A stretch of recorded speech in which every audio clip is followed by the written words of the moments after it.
decorations. The students were busy coloring green shamrocks and painting bright, beautiful rainbows. The students were given a few gold coins and Irish sayings like Erin go bra and top of the morning were written on the chalkboard. St. Patrick's Day was Miss Carter's favorite holiday, and the class was going to have a big party on March 17th.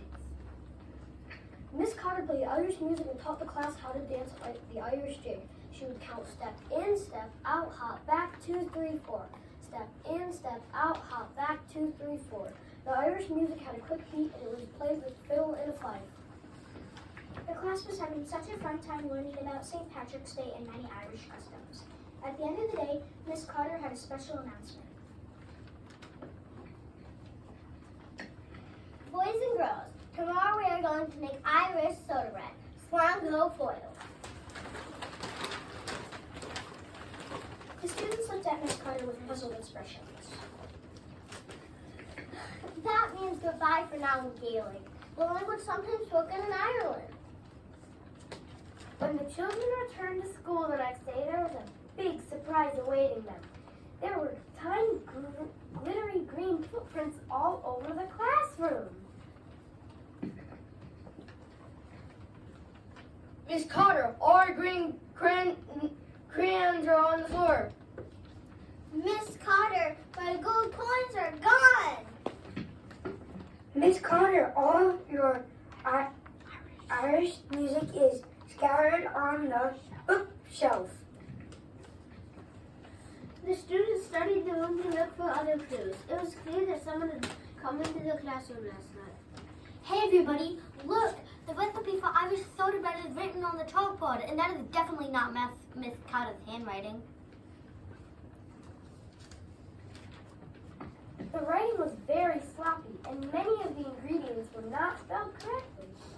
Oh my! Miss Carter calmed herself and spoke quietly. Children, there is one Irish legend that I have not yet shared with you.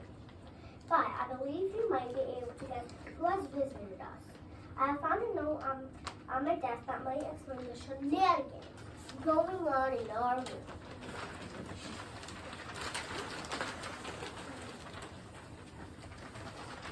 The children were puzzled, and they sat at their desks to listen to Miss Carter. She read the note. Tee-hee-hee, you'll never catch me. Tee-hee-hee, your Irish jig spilled me asleep. Your classroom reminds me of the Emerald Isle. Maybe I'll stick around for a while. Well, it looks like we have a visitor for St. Patrick's Day. Can you figure out who it is?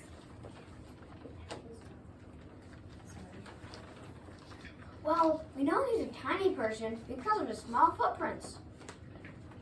I'm also guessing he's some kind of magical person. Because of the footprints he left for glitter and gold. And we know he comes from Ireland because we learned that some people call Ireland the Emerald Isle. Also, we know he's hungry for some Irish soda bread because he wrote this before it's on the board. The class giggled at Brian's answer. Miss Carter looked around the messy room.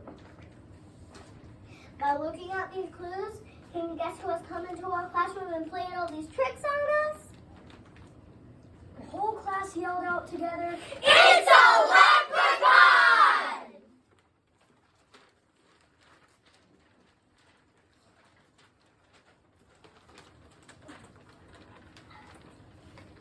I believe you are right, class.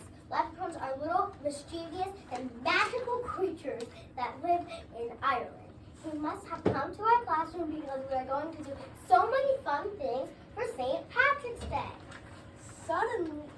Suddenly, Blake cried out. But Mrs. Carter, tomorrow is our big St. Patrick's Day celebration.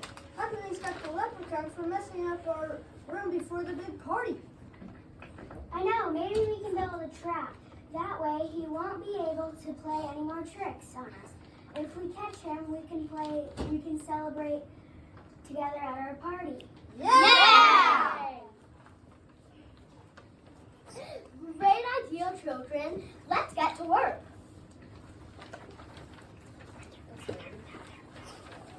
The children started using everything in the room to make traps. They quickly emptied the toy bin to see what they could use. Let's get these wooden blocks and pile them as high as they can go. That way, the leprechaun won't see what is on the other side. The blocks seem as if they're as tall as a skyscraper.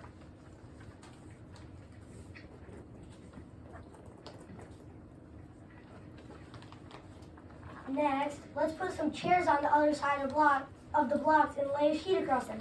Now, we just need to put something on the sheet that the leprechaun will want to get. Once he goes for it, he'll fall right through the trap.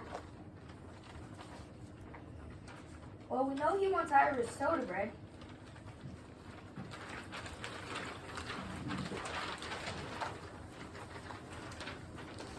The children baked the Irish soda bread in the school kitchen. They carefully followed the recipe the leprechaun had written for them on the board. They laid the bread on top of the sheet. Finally, the trap was set. The children scattered their gold coins around the trap to lead him to the bread. School was over for the day, and the children couldn't wait to come back tomorrow to see if their traps had worked. I hope we catch that leprechaun! When the children came back to school the next morning, they couldn't believe their eyes. The trap was completely knocked down and the room was a mess. The Irish soda bread left out on top of the sheet had been eaten, and there were only little crumbs left on the floor. Once again, there were glittery green footprints leading up to no better. Ha ha ha! Hee hee hee! Sorry, children, you didn't catch me. Hee hee hee! Ho ho ho! I'm home to Ireland. I must go. Until we meet again, I'll be on my way. I wish you all a very happy St. Patrick's Day. Love, Lucky. The children were sad that they didn't catch Lucky, but they were happy to have learned about the legend of the leprechaun. Maybe next year Lucky will return. But for now, let's turn up our Irish music, eat our Irish soda bread, and have some fun Irish